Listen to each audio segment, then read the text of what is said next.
Okay, my clock says 4:05. Let's get started. So good afternoon, everyone. My name is Susan Perkins. I am the Martin and Michelle Cohen Dean of Science at the City College of New York. And once again, it's my great pleasure to welcome you all to today's Division of Science Distinguished Alumni Award presentation. So City College is a very special place. And though I've only been here, and here has largely been here in my living room at my table like this, for a year now, I am continuously and increasingly impressed with this institution. The faculty in the Division of Science are simultaneously impressive scholars and researchers, as well as dedicated educators. Our students come from all over the city, the region, and even the world.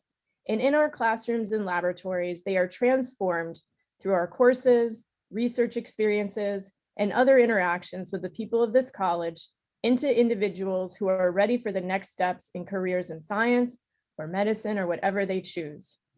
It's notably special then to be able to bring one of those former students back and see just how far they've gone from our launching pad on Convent Avenue.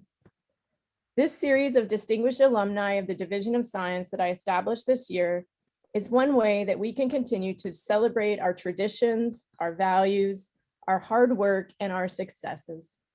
Today, we are proud to celebrate Dr. Carole Mendelson for her impressive career and how proud she's made her alma mater. A graduate of City College in 1964, she's gone on to a long and extremely impressive career at the University of Texas Southwestern Medical Center in Dallas. You'll hear more about her career trajectory in just a few minutes from Dr. Jonathan Levitt, the chair of biology. Dr. Mendelson's research centers on the endocrine and genetic underpinnings that play roles in pregnancy and birth. I have to confess that because I've never given birth, I honestly never thought a whole lot about how that fundamental process is governed or who controlled its timing of it, any deeper than hearing the phrases in movies and TV about it being time and somebody should go boil some water or something. So I'm truly looking forward to hearing her talk today and learning a lot more. Before I turn the mic over, or the screen over, I want to thank, as always, a few people who have been helpful in getting these events produced. So the Dean's office staff is always so helpful in putting these events together. So I want to thank Laurent Mars, Elizabeth Rudolph, Cindy Gonzalez, and Frank Pace in particular. I also want to, as always, thank Joanne Huang in communications and Anthony Achille for their help with the award and getting our seminar set up. And we also received 2 donations that helped to support the event. And I want to thank both of those individuals who did that with our utmost gratitude for your generosity. I also need to thank David Covington, the executive director of the City College Alumni Association, who's been so supportive of these awards. And I'm going to ask him to say a few words now as well. Thank you, Dean Perkins, and hello, everybody. It's good to see you, Dr. Levitt, and it's nice to meet you, Dr. Mendelson. Congratulations on this award, and I'm looking forward to your presentation today. I've watched my brave and very strong wife birth our 3 children, so I'm in deep awe, have deep respect for that process, and you know, when I shut off my screen, I'll pull her in so she can learn a little bit more about what she actually went through those 3 times. So we're looking forward to the talk. The Alumni Association for the City College of New York can trace its origin to its very first graduating class. We have amazing alumni. So on July 26th of 1853, members of the class met in the chapel of that original building on 23rd Street and formed what was then known as the Associate Alumni of the Free Academy. And through the years, we've grown, incorporated, we've changed names. Today, the Alumni Association nationwide has 15 local affiliate groups and 10 active chapters around the country. And one of those affiliate groups is the Science Alumni Affiliate Group. We're currently looking for new members to serve on the board. And if you're interested, please inquire with me in our offices. You can find contact information for me. I'll post it in the chat. And it's these groups, these affiliate groups, that work closely with the departments and the divisions on events like this. And we're looking to reinvigorate our Science Alumni Affiliate Group. The mission of the affiliate groups and the association as a whole is trifold: to generate and sustain these meaningful connections with alumni, to support our current students, to promote this amazing college. So if you're an alumnus and you want more information on our organization, on oral history project, or our alumni recognition awards, such as the prestigious Townsend Harris Medal, I invite you to learn more at ccnyalumni.org. We provide opportunities for alumni to reminisce, volunteer, connect with current students and each other, to pay it forward, as the Alumni Association ensures, as it has for 169 years, that the cycle continues, that a new generation of hardworking City College graduates are out in New York City, the nation, the world, changing it for the better, such as Dr. Mendelson has done, and we're going to hear about shortly. And you, Dr. Mendelson, your alma mater has particular reason to rejoice. So without further ado, I'll hand it back to you, Dean Perkins. Thanks all for inviting me to be here today. Thanks so much, David. Before I turn it over to Dr. Levitt, I do want to remind folks, as the talk goes on, if you have questions, there's a button at the bottom of your screen in this webinar format marked Q&A, and you should post your question in there. And at the end of the talk, we'll go through and pose as many of those questions as we have time for. So I'm going to turn it now over to Professor and Chair of Biology, Dr. Jonathan Levitt, who will introduce today's awardee. Thanks, Dean Perkins. So hi, everyone. I'm Jonathan Levitt. I'm the chair of the biology department. And on behalf of the department, it's really my honor and my pleasure to welcome and introduce Dr. Carole Mendelson, an honoree, as the honoree this year of a City College of New York Science Division Distinguished Alumna Award. So Dr. Mendelson currently is a professor in the departments of biochemistry and obstetrics gynecology at the UT Southwestern Medical Center in Dallas. She's also director of the North Texas March of Dimes Birth Defect Center. So she has headed steadily southwest in the early part of her career, first earning her biology BS here at City, then her doctorate in zoology at Rutgers, followed by postdoctoral training at the National Institutes of Health down in DC, before landing in Dallas. And apparently she decided that was far enough, and she's remained there ever since. So let me tell you why the biology department and the Division of Science are so enthusiastic about honoring Dr. Mendelson. She works on scientific questions that are not only interesting and intellectually stimulating and important, but also directly impact human health. She studies the biology of reproduction, broadly the molecular signals that control the normal function of the reproductive organs and the developing organism. So how you build an organism from a fertilized egg is itself an amazing, fascinating topic.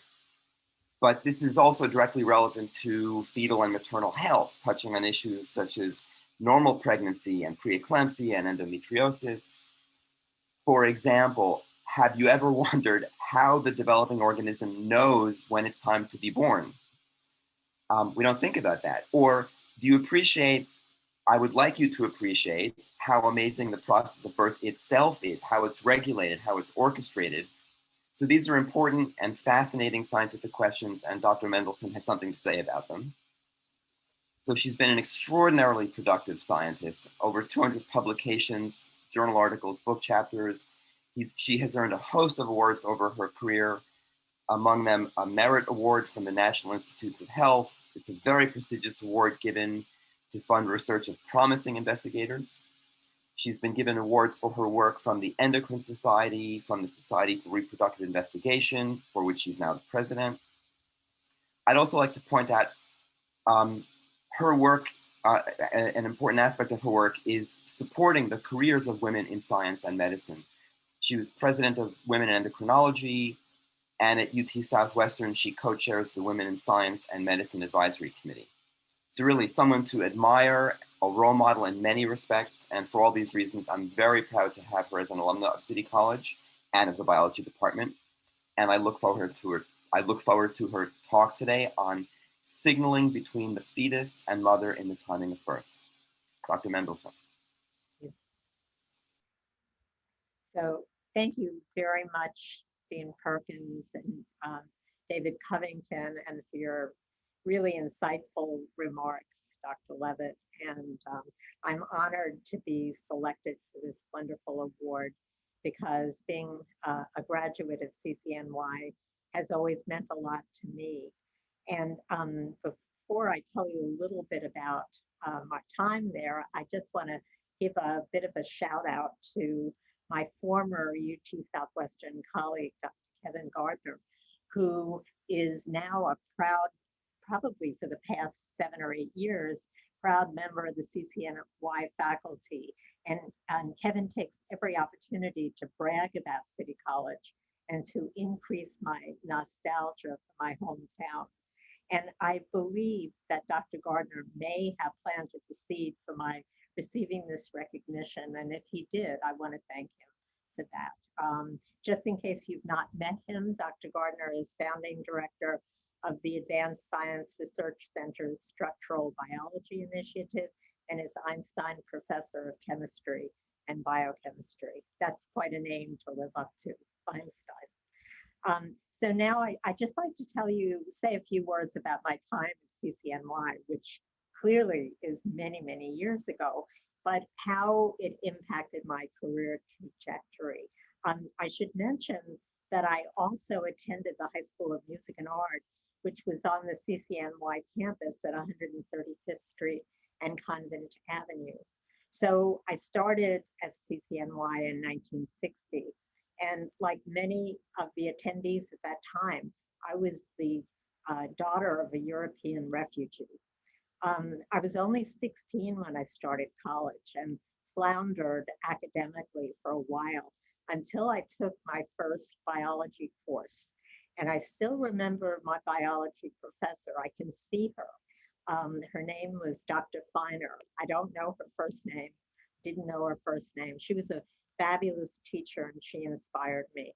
And I believe she did have an impact on my career because after taking her course, I changed my major from whatever it was before to biology. And from then on, I excelled in my coursework. And while at City, I did some biological research with a faculty member named Robert Wortman. And this helped to establish my interest in hormones and their action. So I had a phenomenal education at CCNY, and I want you to know that it was essentially free. During those 4 years, I lived at home and took the subway to school every day. And I'm proud to say that I paid for my entire 4-year college education, which amounted to $280, plus an equivalent amount in subway tokens.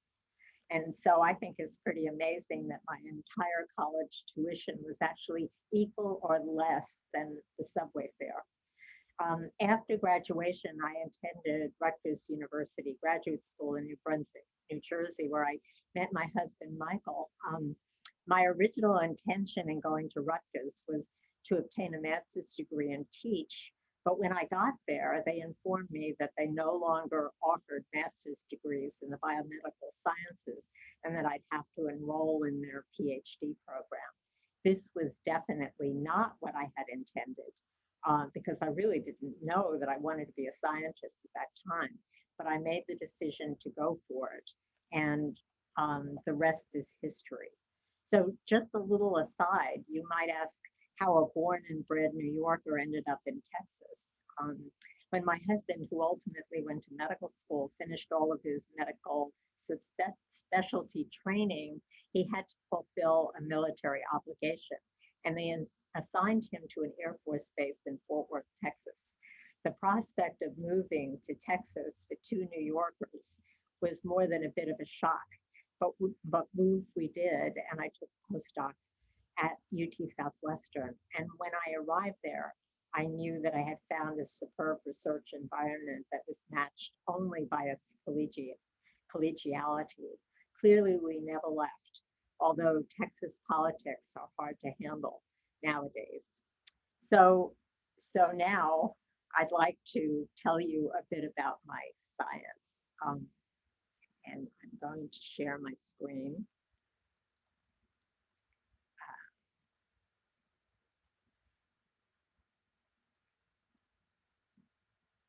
Okay.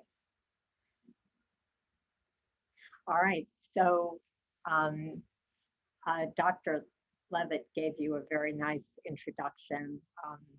to our research. And in particular, we've studied many aspects of fetal development and of, of the maintenance of pregnancy and the initiation of labor. But in recent years, we've put together several areas of our research, and we have focused on the role of the fetus in communicating with the mother regarding the timing of its birth. So I'll tell you a bit about all of this. So first of all, you should know that the rate of preterm birth in the United States and throughout the world has really remained very steady over the past decades. And as you can see, in the United States, I just want to get rid of my, within the United States, it's remained at about 10%. It's actually increased over recent years. The picture in Texas is a bit worse. And if you look at some of the other southern states, we don't consider Texas the deep south, but I really think it is. They are even worse. For example, Alabama has a much higher rate of preterm birth than even does Texas. Now, I'm sure you're all very curious about what New York looks like. And I must say, New York has a better report card than does Texas or even the overall United States. But again, the rate of preterm birth has remained steady over the years. And this is due in part to our really incomplete understanding of the mechanisms that that cause maintenance of pregnancy and those that lead to the initiation of labor. And I will alternatively use the word parturition, which is labor. So in the United States, approximately 500,000 babies are born prematurely every year. And here in this image of a preterm baby, you can see that it's hooked up to all kinds of wires, and it's also hooked up to a ventilator. And that's because frequently the lungs of these prematurely born infants are underdeveloped and they don't make enough of a substance called surfactant, which is essential for air breathing. And I'm going to tell you a lot more about surfactant as we a little later in this talk. The other thing that's notable is that the costs to society approximate $30 billion a year. That's for the care of these infants within the hospitals, as well as for their care later in life, because frequently they develop chronic lung diseases. One is called bronchopulmonary dysplasia. The other thing that's important to note is that the rate of preterm birth differs with racial and ethnic background. For example, African Americans have about a 50% higher incidence of preterm birth than do Caucasians. And Native Americans actually have a relatively high incidence of preterm birth. And we don't know the cause of these racial disparities. Clearly, they're under investigation, but it's not entirely clear at all. So one of the things that we do know is that the hormone progesterone, which is the steroid hormone, produced in very large amounts by the human placenta and during pregnancy in the mouse, which is the subject that we study a lot, most of the progesterone during pregnancy is produced by the ovary. And progesterone acts by binding to a nuclear receptor called the progesterone receptor. And this hormone is crucial for the maintenance of uterine quiescence during pregnancy. So through our work and the work of others, we know that progesterone, which is abbreviated P4 here, acting through progesterone receptor, maintains quiescence of the uterine smooth muscle, the myometrium, via, in part, its anti-inflammatory actions. Why is that important? Because labor is an inflammatory event, and I will tell you more about that in a moment. But one of the ways that progesterone acting through its receptor has anti-inflammatory effects is by its tethering to a pro-inflammatory transcription factor called NF-kappa B, nuclear factor kappa B. And by binding to NF-kappa B, it recruits molecules called co-repressors, which shut down the expression of contractile genes. And the one that I've shown here is called COX-2, or cyclooxygenase 2, a critical enzyme in prostaglandin biosynthesis. Progesterone also suppresses uterine contractility by inducing the expression of transcriptional repressors. So ZEB1 is an example of one of these repressors, and it's induced by progesterone binding to its receptor directly to DNA. And ZEB1 has the ability to shut down contractile genes. Examples of this are the receptor for oxytocin, a hormone that you've probably all heard about that causes uterine contractility, and also it suppresses the expression of a gap junction protein called connexin 43, which is essential for electrical conductivity within the myometrium, the uterine smooth muscle, leading to smooth muscle contraction. Now, in most mammals, such as the mouse, there is a dramatic decline in the levels of circulating progesterone toward term. And in this mouse, and mice have, depending upon the strain, have slightly different pregnancy or gestation periods. This mouse delivers at day 19. So there's a dramatic decrease in progesterone levels. We also know that there's a decrease in the function of the progesterone receptor, which is another area of our research that I'm not going to tell you about today. But this all leads to a release of on the brakes of inflammatory genes and contractile genes within the uterine myometrium. And so as a result of this decline in progesterone and progesterone receptor function, there's an induction of expression of genes for the oxytocin receptor, for connexin 43, and for cyclooxygenase 2. So as I've described, the initiation of term as well as preterm labor is associated with an inflammatory response. And by that, I mean that there are increased levels of pro-inflammatory cytokines within the amniotic fluid, the fluid that surrounds the developing fetus.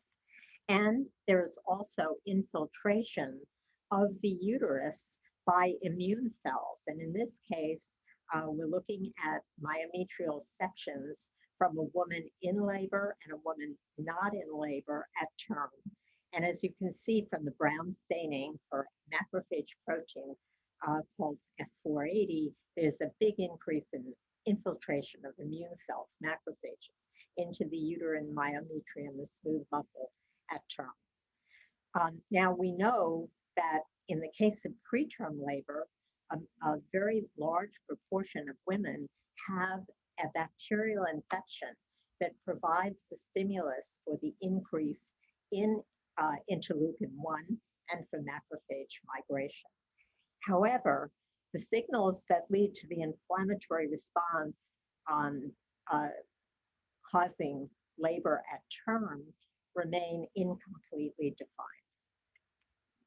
And through our studies, we have suggested that the fetal lung provides an important signal for the onset of labor.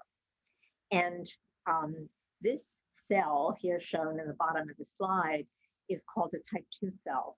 And it's a cell within the pulmonary alveoli, the tiny air sacs within the lung that makes surfactant. And surfactant is stored in these cells in lamellated inclusion bodies called lamellar bodies. And this type 2 cell only appears in the fetal lung fairly late during pregnancy, essentially in the third trimester of pregnancy. And as the baby develops, these cells develop capacity to produce more and more surfactant, and it's secreted into the alveolar air sacs in the baby's lungs. The baby breathes in and out amniotic fluid, and the surfactant goes into the amniotic fluid. Now, there are two components of surfactant, SPA and PAF, that we think play particularly important roles, and I'm going to come back to them in a minute.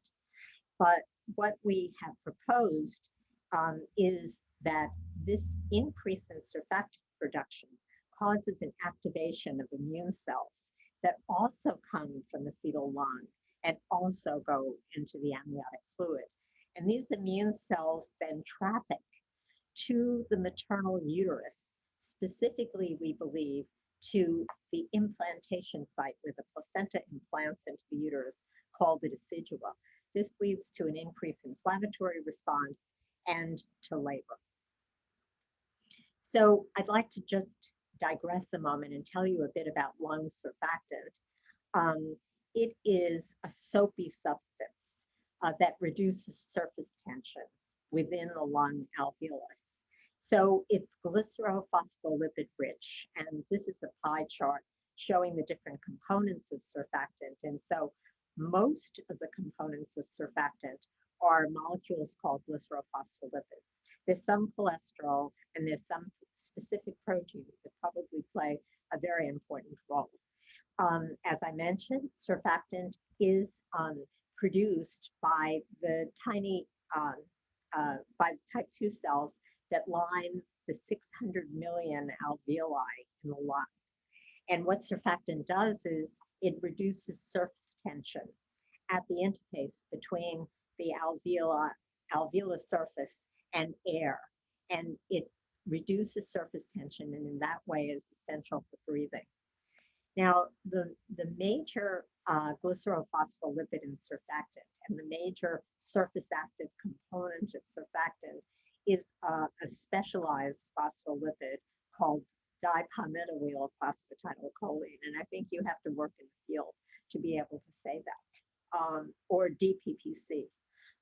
In addition, surfactant contains a number, as I said, of proteins, and these are lung-specific proteins. And the protein that we have focused on is the major surfactant protein, SPA. And I also will mention a little bit about a related protein called surfactant protein D. So we have obtained evidence over the years that SPA provides a signal leading to the onset of labor. So I mentioned it's the major protein in lung surfactant. It is a what is called a C-type lectin. So it contains the collagen-like domain and a lectin-like domain, and it forms this flower bouquet structure within the alveoli.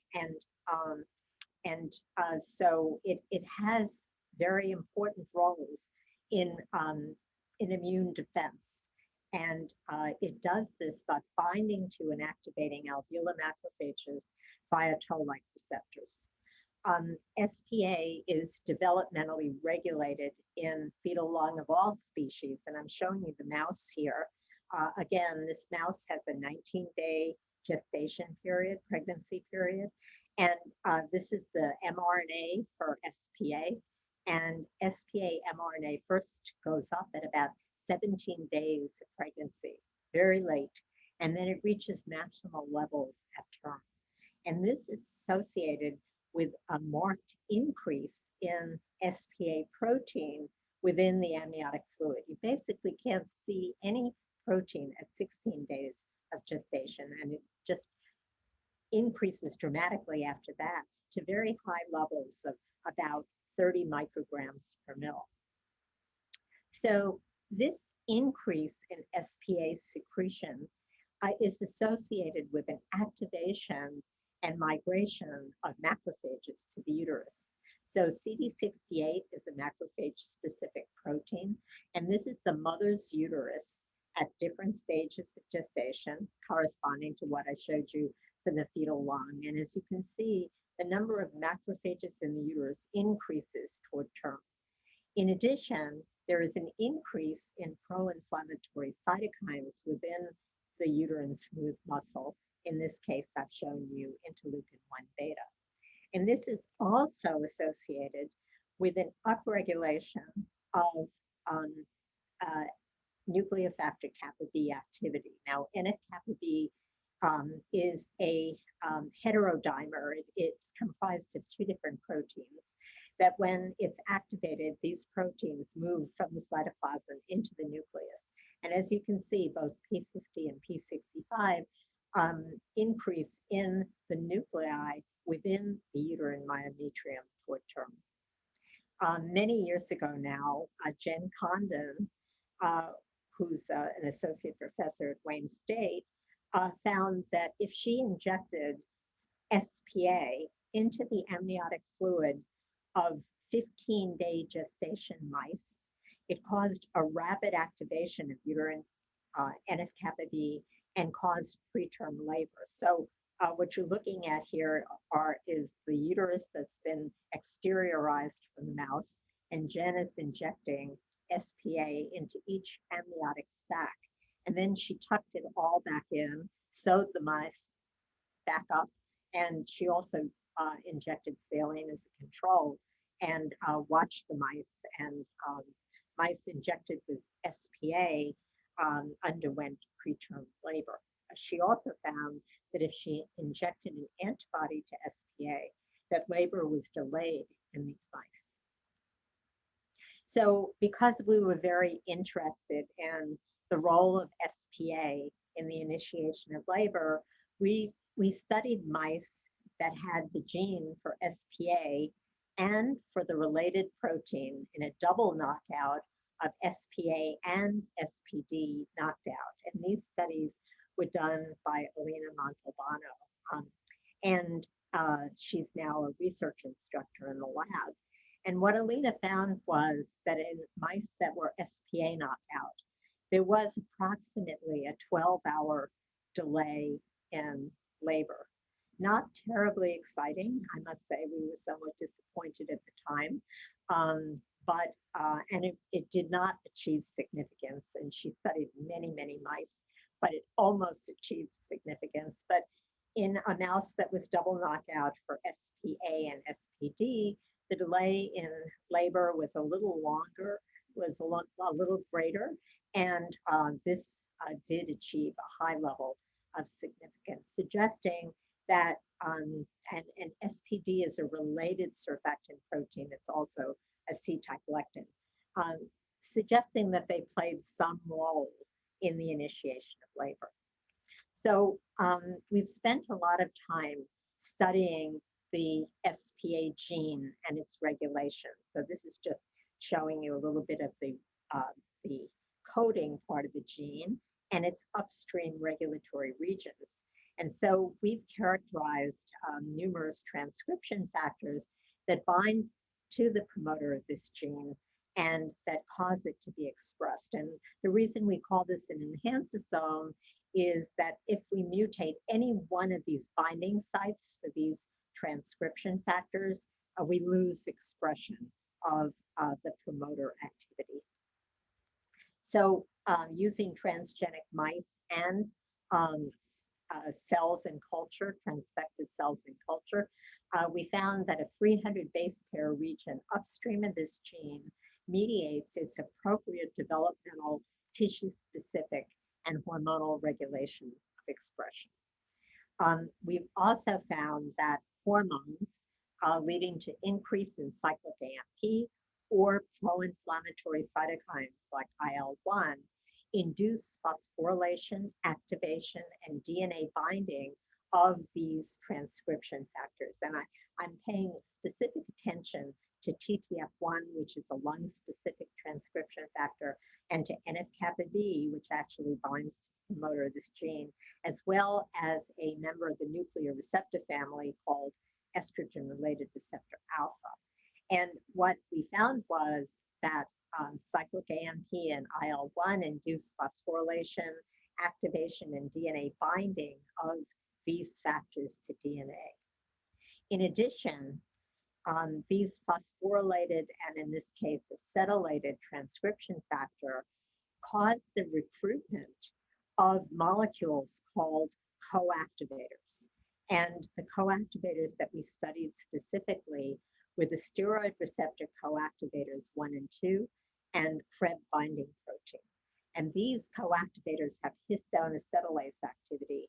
So they cause acetylation of histones in the region of the gene, and they cause a local unwinding of the chromatin structure and allow the gene, other transcription factors to come in and allow the gene to be expressed. So we were very interested in steroid receptor coactivators because they are known to play important roles in reproduction and in lung development. So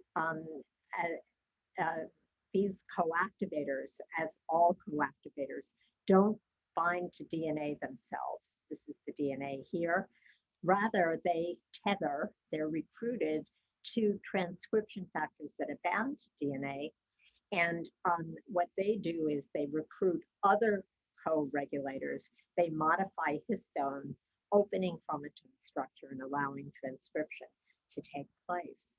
And in studies that have been done in large part from Bert O'Malley's lab, it was discovered that SRC1 and SRC2 knockout mice, so mice in which the genes for these coactivators have been deleted, have reproductive phenotypes.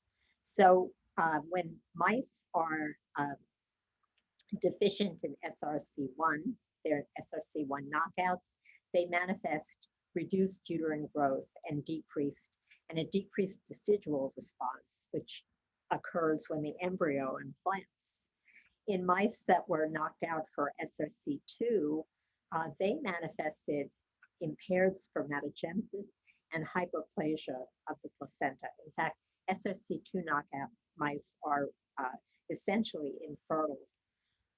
But what really got our attention was their studies that indicated that mice that were doubly deficient in SRC1 and SRC2, so they were, in this case, SRC1, 2 double knockout mice, died at birth of apparent respiratory distress.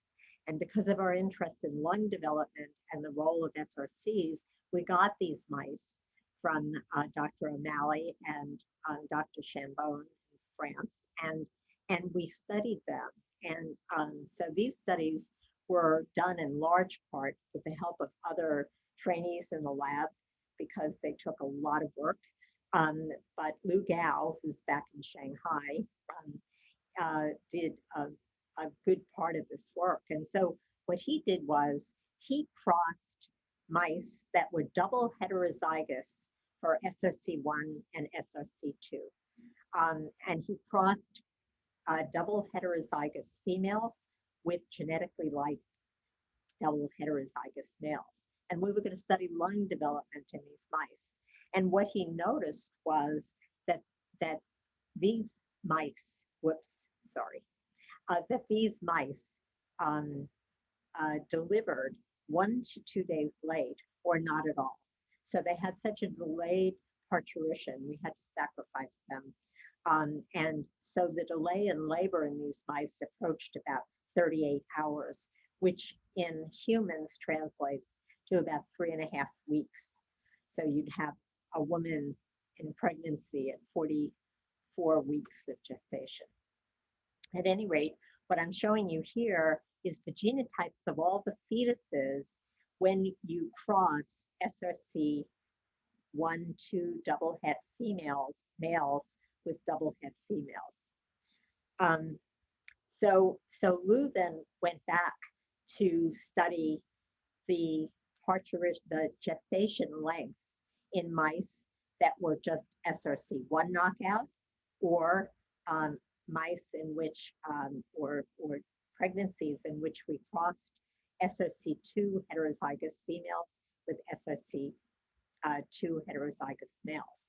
And like wild type crosses, which have a gestation period in these mice of 19.5 days of gestation, there was no effect of single deficiencies. But as I showed you on the previous slide, when double heterozygous females and males were crossed, the delay in gestation was highly significant. But what really got our attention was when we crossed wild type females, so perfectly normal females, with double SRC1/2 double deficient males. And in this case, they had a parturition delay that was equivalent to that of the SRC1/2 double het male-female process. So this finding suggests that signals for the initiation of labor, parturition, arise from the fetus, and that SRC1 and 2 serve an essential cooperative role. So because of our interest in the fetal lung, Lou Gao then went back and he measured, he crossed SRC1/2 double heterozygous males and females, and then he studied the lungs, the fetal lungs from these crosses for SPA mRNA. And I know this looks a little complicated, but it's really not, color-coded for convenience. And so this is the expression of SPA in the lungs of wild-type fetuses at 18.5 days of gestation. And everything here shown in black are the SPA expression levels for all of the single deficient fetuses. So they were either knockout for SOC1 or heterozygous for SOC1, and in this case, heterozygous for SOC2. But as you notice in red, all of the fetuses that were doubly deficient in SRC1 and SRC2 together had a significant decrease in SPA expression in the fetal lung. Lou also looked at SPA protein within the amniotic fluid and saw the same thing, that all of the doubly deficient amniotic fluid from all the doubly deficient fetuses had significantly decreased SPA levels in the amniotic fluid compared to wild type and singly deficient fetuses. So we then wanted to see what was going on in the mother's uterus. We wanted to look at NF-kappa B activation and at contractile gene expression. So shown in black are the data for NF-kappa B activation of wild-type crosses, so wild-type females crossed with wild-type males. In this case, when wild-type females were crossed with doubly deficient males, there was a significant decrease in NF-kappa B activation. And this was also observed when we crossed double heterozygous females with double heterozygous males. The same is true for expression of the oxytocin receptor. Again, significant decreases when either both parents were double heterozygous or just the male bred to a wild-type female was double deficient.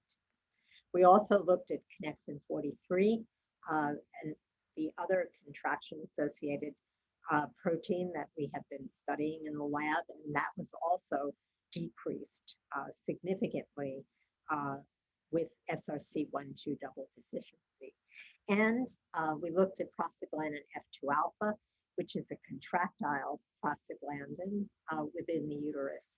And again, it was significantly decreased in the myometrium of females that were bred to doubly deficient males or doubly deficient females in males when they were crossed. Now, it's known that prostaglandin F2 alpha produced by the uterus travels through the circulation to the ovary, and within the ovary, it causes a breakdown of the corpus luteum. And the corpus luteum in the mouse is the sole producer of progesterone during pregnancy. And so at 18.5 days of gestation, progesterone levels circulating in wild-type females are decreased dramatically. But in wild-type females crossed with doubly deficient males or in double heterozygous females crossed with double deficient males, progesterone levels were significantly elevated. And as I told you, progesterone has an important anti-inflammatory role, and prevents myometrial contractility.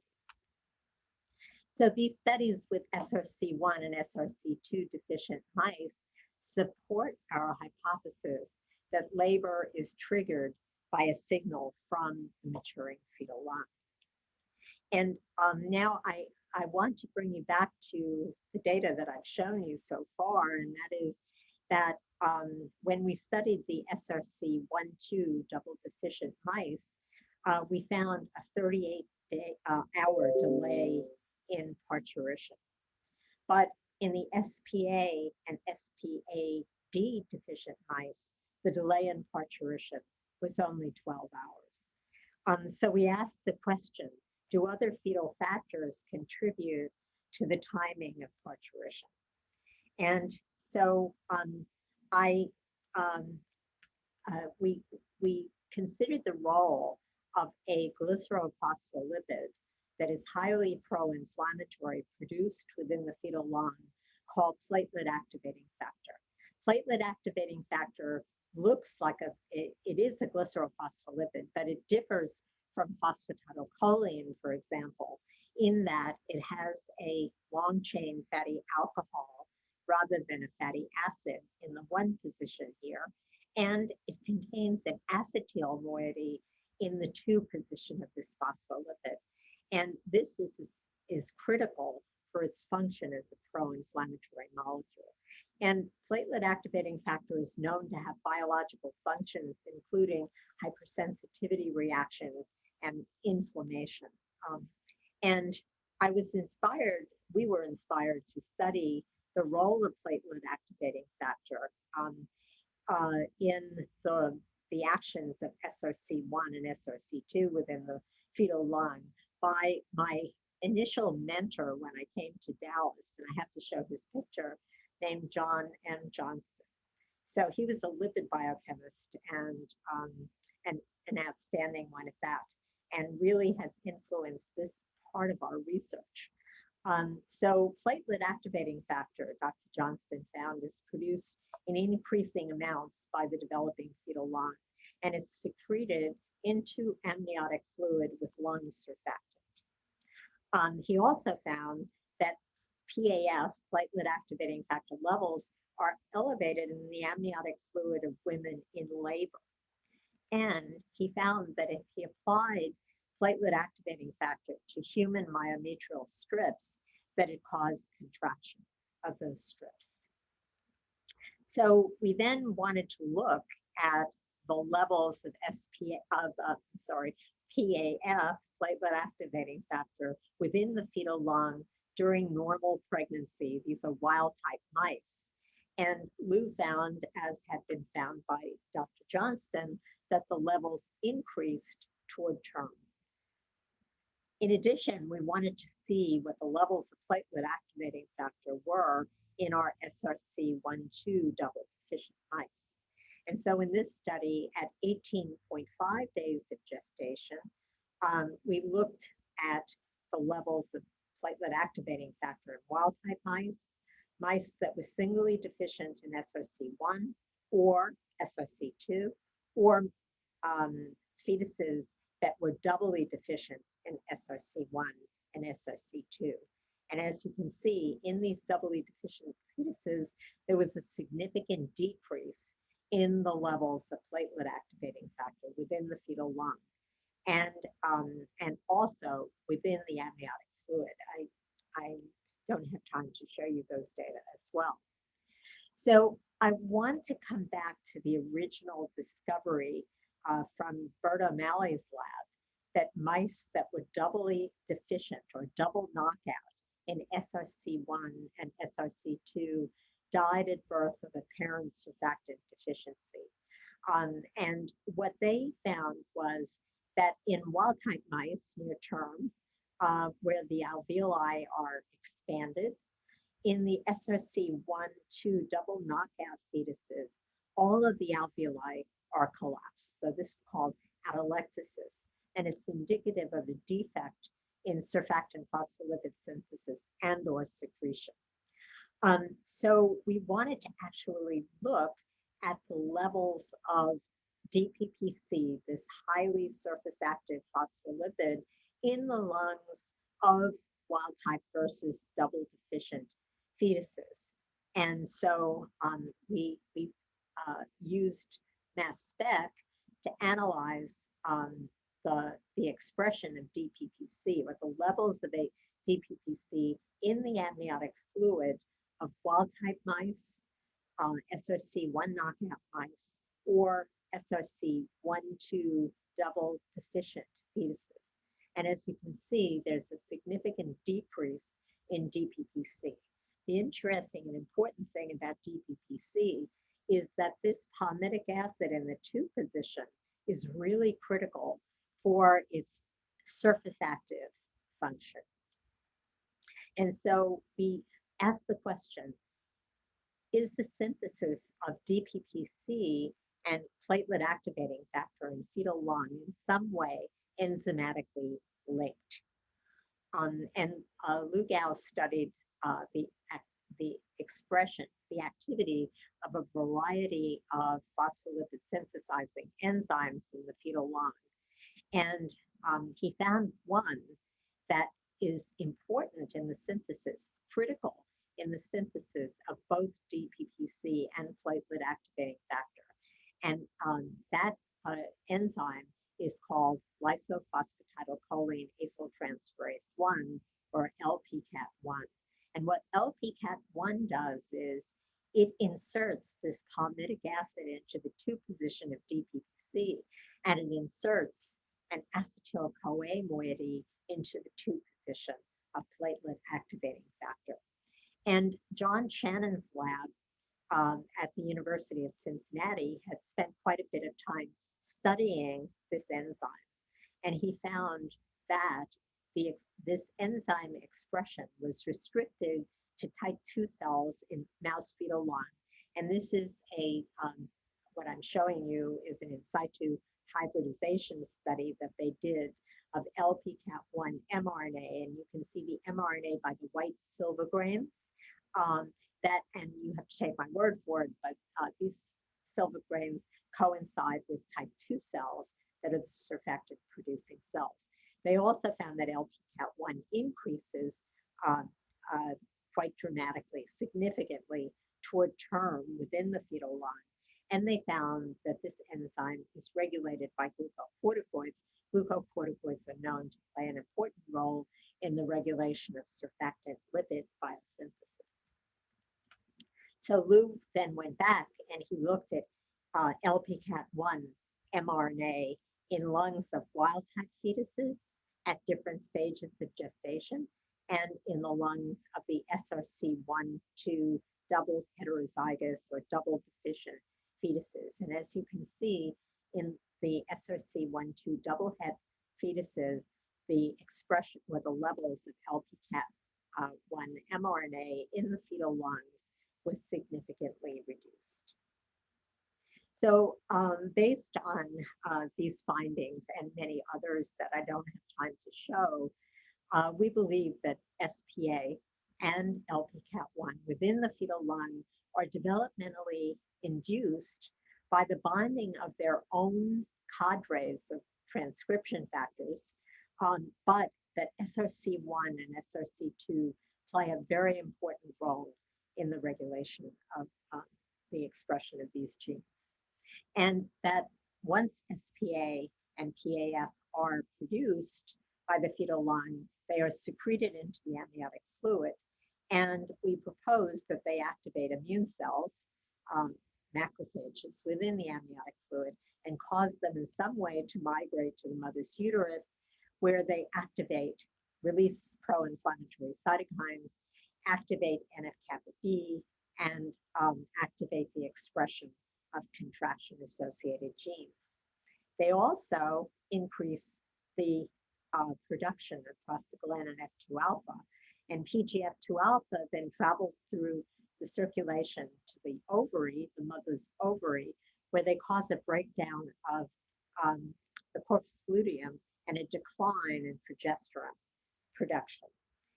This decline in progesterone production causes a further increase in contractile gene expression, And this culminates in labor. So for the very final part of my talk, I wanted to consider what is the messenger for the fetal signals leading to labor. Here I've indicated that our bias was macrophages, and I'll support that with some data. So Alina Montalbano then she wanted to characterize the immune cells within mouse amniotic fluid near term. And so she isolated amniotic fluid, all leukocytes from the amniotic fluid at 18.5 days of gestation. And she used multiparametric flow cytometry to study the different immune cell populations. And what she found was that macrophages comprise a significant proportion of the immune cells within the amniotic fluid. And these macrophages, which are positive for F480 and another molecule called CD11B, she found increase within amniotic fluid near term. And she studied the morphology of these amniotic fluid macrophages, and they have a very distinctive appearance. They have a foamy appearance. And in that way, they look very much like macrophages that come from the fetal lung. Macrophages within the lung also have this foamy appearance. So that suggested that perhaps these macrophages within the amniotic fluid emanate from the fetal lung. And we know that the fetal lung contains considerable numbers of macrophages near term. So we wanted to further investigate the lung macrophage connection. And we came across a very interesting paper that was published in 2014 in Cell that indicated that a macrophage is not a macrophage. It's not a macrophage. That tissue resident macrophages have different enhanced landscapes. And these landscapes, the genes that they express, are shaped by the local environment. And they studied 7 different macrophage populations, and as well as monocytes. And they analyzed them to differentially express genes. And what they found, for example, is that TGF-beta and GATA-6, 2 important factors, are enriched in peritoneal macrophages. And they found, for example, that SAL1 is enriched in microglia, which are a form of macrophages. But what really was of interest to us is that they found that this gene for carbonic anhydrase 4 was a specific marker for lung macrophages.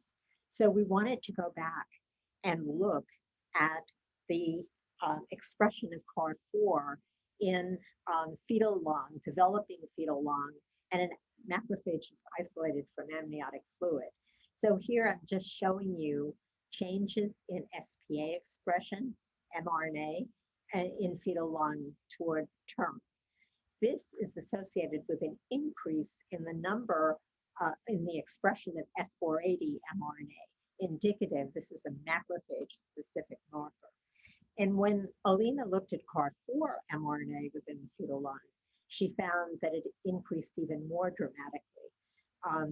And this is in line with the study that was done by Amit and colleagues, suggesting that lung macrophages express CAR4, but this is total lung tissue. So she wanted to study amniotic fluid macrophages. So she isolated macrophages from the amniotic fluid at different time points of gestation, and she found a dramatic increase in CAR4 expression in the amniotic fluid macrophages, suggesting their lung origin. So finally, we asked the question, do these fetal macrophages traffic to the maternal fetal interface to the decidua in the mother's uterus? And so for these studies, she used a transgenic model.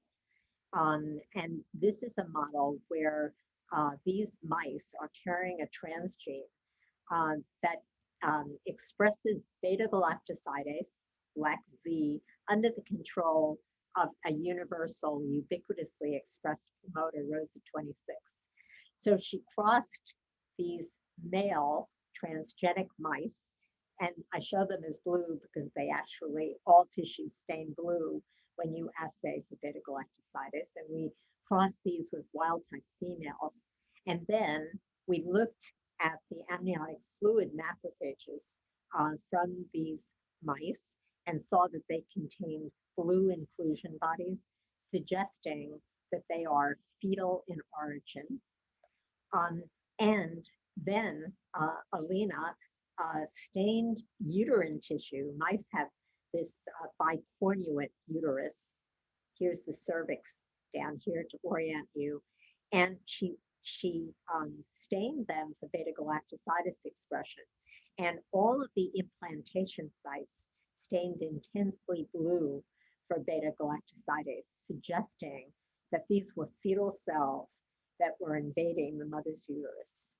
She also then isolated each implantation site and analyzed them for CAR4 mRNA at 15.5 before SPA is produced or PAF is produced, and at 18.5 days of gestation.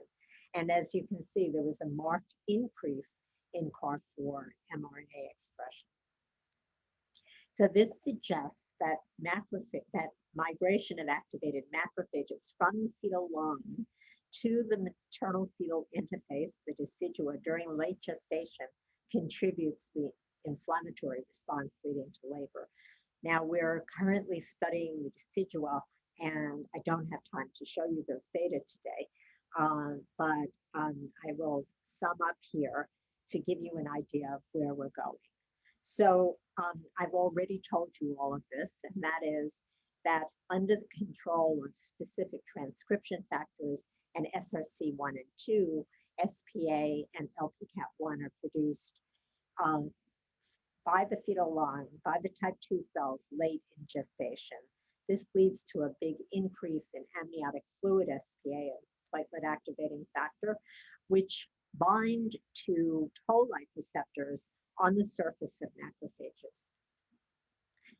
These toll-like receptors then cause the macrophages, when SPA and PAF bind to these receptors, causes the macrophages to be activated. And we believe that they traffic in some way to the maternal decidua. And as you can see, this is the image that I showed you previously. And as I mentioned, we are studying the decidua now using single-cell RNA sequencing and getting some really exciting results about the change in the immune cell landscape toward term and the effects of the SRC1 and SRC2 deficiency.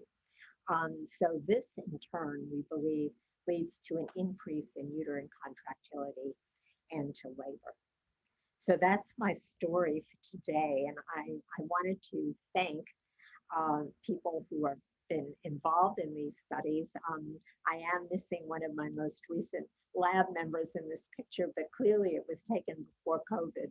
Otherwise, we would all be wearing face masks. I want to particularly recognize Lou Gao, who did a lion's share of the work that I presented today, Liz Rabbit, Jen Condon, and Nora Renthal, who all participated in the studies that I showed you that Lou really spearheaded.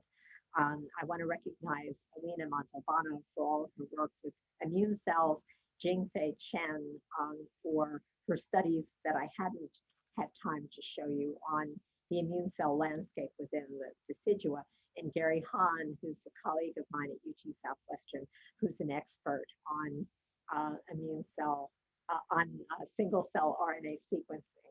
I also wanted to recognize National Institutes of Health that has generously supported me throughout the years, as well as the Burroughs Wellcome Fund, which has supported a preterm birth grant, which is very important in our very recent studies.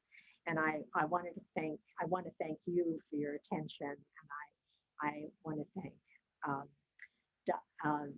the CCNY for bestowing this award on me. Thank you. Thank you, Carole. That was great. Yes, thanks, Carol. That was fantastic. I see we have a few questions in the Q&A box. If others have questions, you can type them in there. Dr. Levitt, you're going to handle the questions, correct? I will turn it to you. Okay. So we've learned that the offspring talking back at their mothers begins quite early. The first question was, what causes the fetal lung not to fully develop while growing inside the uterus, resulting in a particular condition, scimitar syndrome? Oh, I must admit I haven't heard of that, but I have heard of lungs not developing because of defects in the diaphragm and so whether they have decreased or change in parturition timing is what you're asking. And I don't know the answer to that. And maybe you can, so it's called scimitar syndrome. Mhm. Is that involved with the diaphragm at all, or is it just the lungs not developing? ILEX 428, can you elaborate if you know? I don't. Oh, I see. It wasn't my question. If I'm reading questions, I'm deferring to the audience. Living didn't get first crack. Okay. I don't know, but I'll if I see it, I'll pass it along. Yeah, my guess would be that if the lungs fail to produce surfactant components, that labor should be delayed. Mhm, mhm. But there may be other problems with those fetuses, so I don't know. Okay, thank you. So another question came from Professor Rodriguez Contreras. Oh, yeah, from Professor Rodriguez Contreras of our department. He asked, when does the first muscle activity leading to the expansion and contraction of the lungs required for breathing occur in mice? Is that rather later? Yes, so the fetus only really starts to breathe amniotic fluid during the third trimester. Hmm. I don't believe it starts earlier than that. Okay. So George Bacall, who is another CCNY graduate and retired obstetrician, asks if there are any assays that can be done on the mother to predict the risk of premature labor. He cites, for example, the fetal fibronectin test, but it does not seem to be very accurate. Yes, so that certainly is a major goal of several labs, is to find biomarkers that would predict preterm labor. The other biological marker is cervical length. So a short cervix presumably predisposes to preterm birth. However, as you mentioned, none of these markers are totally accurate. And so there's really, I think cervical length might be used more than any other, but I know fetal fibronectin also has been studied. But yes, thank you for that question. Okay, and then following on from that, one of our students, Temitope Kokar, asked if there are ways to test for potential premature labor, something that you could, for example, prescribe at-risk mothers progesterone to alleviate or reduce the risk. Yes, so there have been quite a number of studies done with progesterone treatment for women at risk of preterm birth. Mm-hmm. And progesterone, they're very controversial. And I think the bottom line is that progesterone doesn't do much. Only under very specific circumstances, but for the most part, it doesn't work. And let me mention that in the human, I didn't highlight the human, but the human is very unique in that the levels of progesterone, which circulate at about 10 to the minus 7th molar, which is 100 times greater than the KD for binding progesterone to its receptor. So incredibly high levels don't decline at the end of pregnancy in women. And we've done quite a lot of work to understand how labor occurs when progesterone levels don't decline. And that in part is due to the fact that the function of the progesterone receptor decreases at the end of pregnancy. And and by multiple mechanisms. So there are all kinds of fail-safe devices. And so if you inject, a bolus of progesterone, IM, into a pregnant woman, I don't think you're making a great difference in the levels of circulating progesterone. Thank you. So another question from another one of the biology faculty, Dr. Mark Emerson. Is anything known about how the macrophages cross into the lung cavity? Does it happen in later stages, or is this an unusual release of cells? Okay, so in terms of macrophages going into the lung, that occurs, they emanate from the yolk sac in the fetus. And so, but there are different waves of macrophages that enter the lung.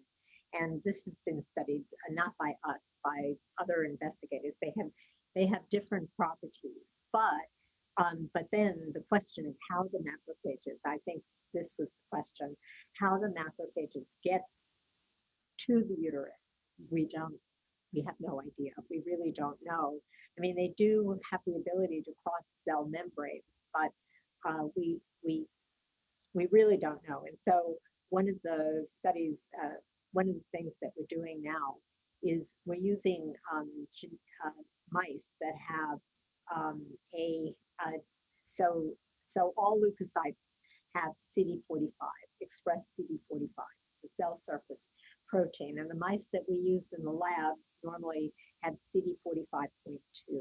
And we're going to do studies where we cross CD45.1 males with CD45.2 females. And we then will study, we will try to study at least the migration of the immune cells from the fetus into the decidua. But how they get there, that still won't answer that question.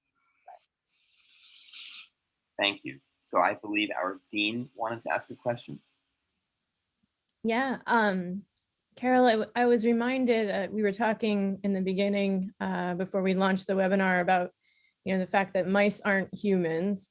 And of course, mice have litters, and often those litters can have different paternities. And obviously you're controlling your mice in the lab, but I also was remembering that folks have looked at a lot of the epigenetic regulation going on, which can be enhanced if you have different fathers. So essentially paternal genes get expressed that promote competitive traits, if you will, tooth growth and things like that. And I'm just wondering if you could share for a moment what epigenetic effects might be doing here in terms of paternal wants and maternal wants in this parturition and pregnancy situation.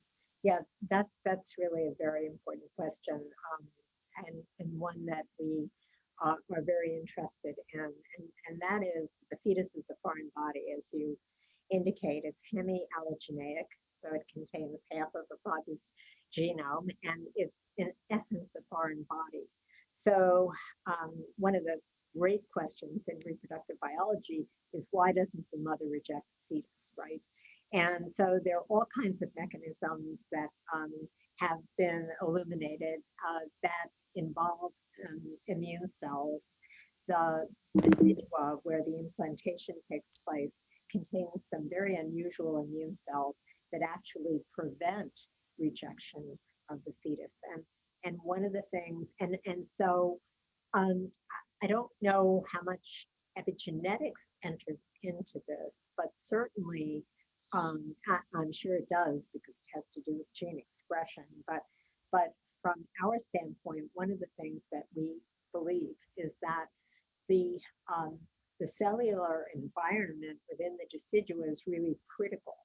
And toward term, perhaps, because of fetal signaling and the invasion, possibly, of fetal immune cells into the decidua, there may be an alteration in the immune cell environment, so that no longer is the decidua protecting the fetus from being rejected, but actually that labor could represent a physiological rejection of the fetus.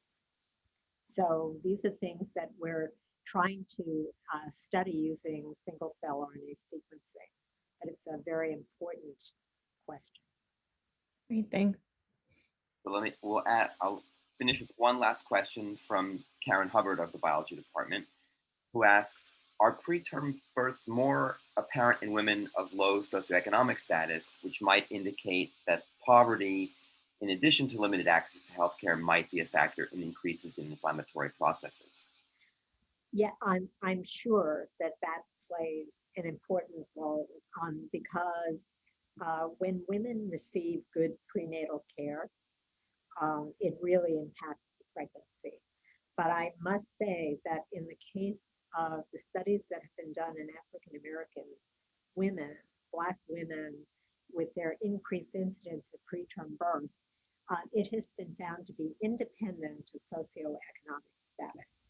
So I do firmly believe that treatment, environment, care is very important, that may be lacking in lower socioeconomic groups, but there are other factors that enter in that are probably very important. Thank you so much. Well, Carole, may I ask you to stop sharing your screen quick? Yes. And then you were already going for it. So Yes. if anybody was around, so last month we honored Dr. David Rind, and we were so impressed because UPS delivered his award to him in this horrible blizzard we were getting here in the city. And then we sent yours to you. And of course, Texas went through a horrific time of ice storms and power outages. And I know you were impacted personally through that. So we're grateful that you have emerged on the other side, relatively unscathed. I don't know about your whole house, but and that the award made it to you. So it's my great privilege and honor to bestow to you in this moment this token of today's event, which is an award honoring you as a distinguished alumna of City College. Well, thank you very much. And I must say that I am very disappointed that I can't make the trip, because I would love nothing more than to be shown around campus. But Well, at any rate, we will certainly make that up to you. I don't know if you can see this. Yes, that's great. It's beautiful. I And just it took a will, screenshot, I hope. it will have a very special place in my office. And I can look at it every day then. Oh, So much. I really am honored to be given this award. well, we are honored to count you as part of our City College Science family. And yeah, we will definitely make it up to you, hopefully sooner rather than later. We want to get you and the other honorees to come to campus, show you around. We have these beautiful new buildings. Kevin will give you a tour of ASRC, I'm sure. And we will get to celebrate in person. We're trying to have a lot of optimism that things will turn around quickly. So yeah, we're so glad that you could do this with us today. Thank you to everybody who came and attended. I know some of the biology folks are going to jump over for a meet and greet. Hopefully you all got that link from Christine or Jonathan. So I'm gonna pause it there and end the webinar. Thanks again for everyone for coming, and we'll see some of you over in the other space. So take care, everybody. Bye.